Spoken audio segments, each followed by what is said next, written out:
এই লোককে চিনতে পারছো? এটা আদিলের দলের একজন লোক।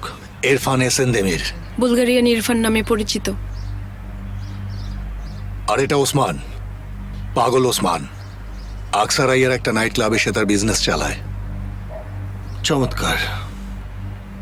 স্যার, এই লোকগুলোকে দিয়ে আপনি কি করবেন? ওদের সাথে আমার একটা কাজ আছে। শোনো মোস্তফা, তুমি আবার কোনো ঝামেলায় পড়ো না। না, আশা করি তেমন কিছু হবে না। আমাদেরকে আবার যেন তোমার পেছনে ছুটতে না হয়। সেটা পরে দেখা যাবে।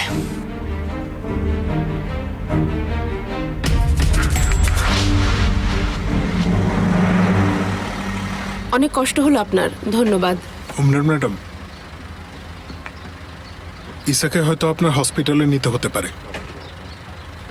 সমস্যা হবে না, আমি সামলে নেব। আপনি আসলেই খুব জেদি মহিলা। চলুন গিয়ে দেখি, যদি সিরিয়াস কিছু না হয় তাহলে আমি নিজেই চলে আসব। ঠিক আছে।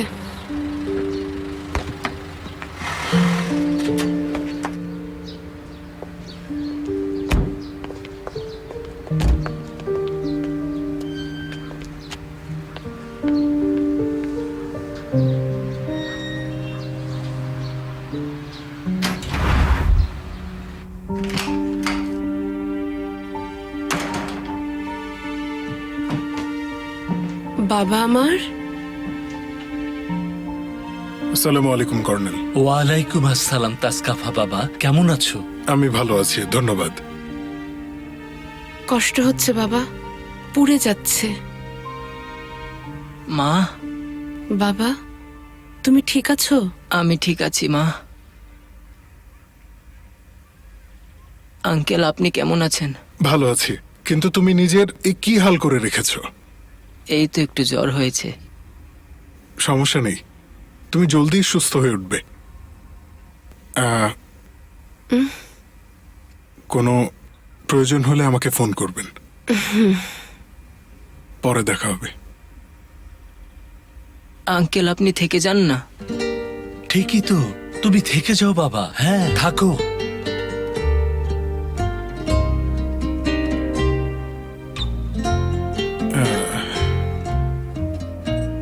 আপনারা যেহেতু এত জোরাজোরি করছেন, তাহলে থেকেই যাই।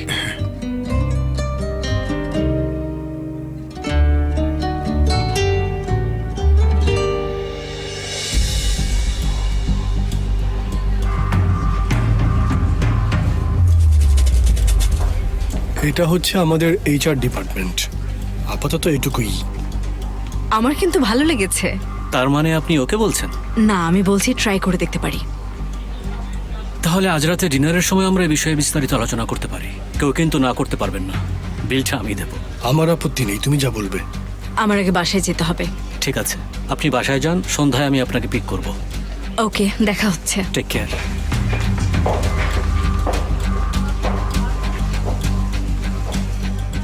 কি মনে হয়? উনি বাহারি উম্মানের মেয়ে, আমাদের জন্য প্রবলেম হবে না? ও কোনো প্রবলেম না, আমরাই ওর জন্য প্রবলেম তৈরি করব। তুমি আবার কি করতে চাচ্ছ? উনার প্রতি আগ্রহ আছে নাকি? কি বলছো তুমি? জানি না, মনে হচ্ছে আমার।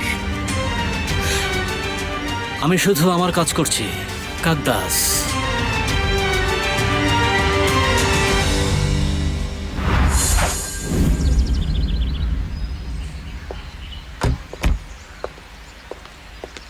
বাড়িতে কে আছে? সেমা ম্যাডাম মাত্রই আসলেন, আর মেলিসা ম্যাডামও।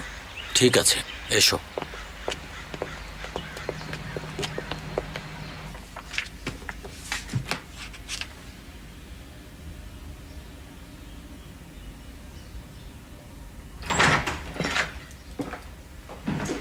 কি খবর?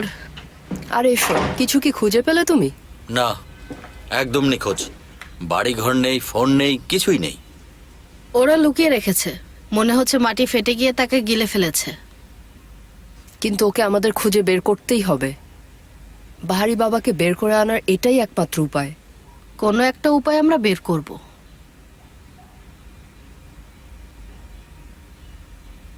বাই দ্য ওয়ে, তোমাদেরকে অভিনন্দন। কেন? আমাকে মোস্তফা বলেছে তোমরা দুজন। হ্যাঁ, আমরা দুজন আসলে কাপল। পরিস্থিতি জটিল হওয়ার কারণে কাউকে কিছু বলতে পারিনি, ভুলেই গিয়েছিলাম। জুলফিকার, আমি কিন্তু একদম ভিন্ন কথা শুনেছি। কি শুনেছো তুমি?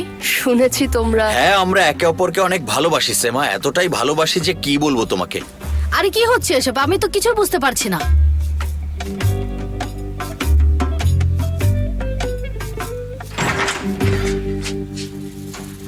কি করছো তোমরা? কি করবো, ওই মিথ্যা সাক্ষীকে খুঁজছি, তাকে পাওয়া যাচ্ছে না। খুঁজে লাভ নেই, ওকে তোমরা কোথাও পাবে না। আমরা যদি না খুঁজি তাহলে বাবাকে আনবো কিভাবে? আমরা এদের প্রত্যেককেই এক এক করে খুঁজে বের করব।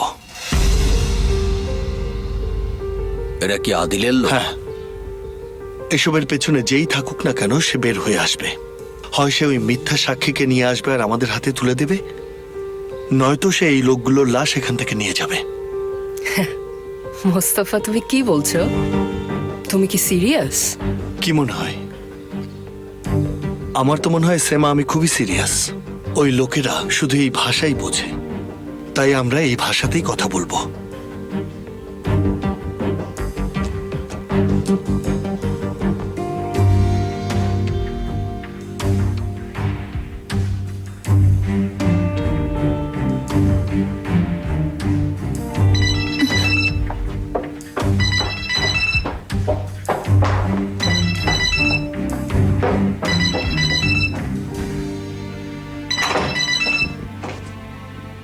হ্যালো, কি অবস্থা ওখানে?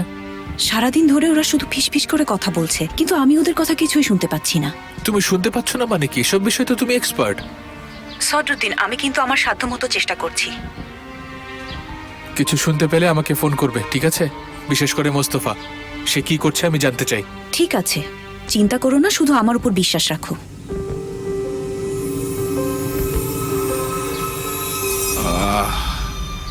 কি নিয়ে চিন্তিত তুমি? পরিস্থিতি কেমন ঘোলাটে হয়ে যাচ্ছে। তোমার একটু রিল্যাক্স থাকা উচিত।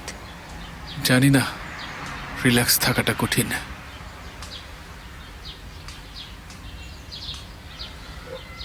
তোমার মোস্তফার সাথে সমস্যাটা কি? সে কিছু করার চেষ্টা করছে। তুমিও কি কিছু করবে না, তাই তো? যত যাই হোক, সে সিনানের বাবা। না, আমি শুধু চাই সে আমার লাইফ থেকে চলে যাক। তাহলে ঠিক আছে,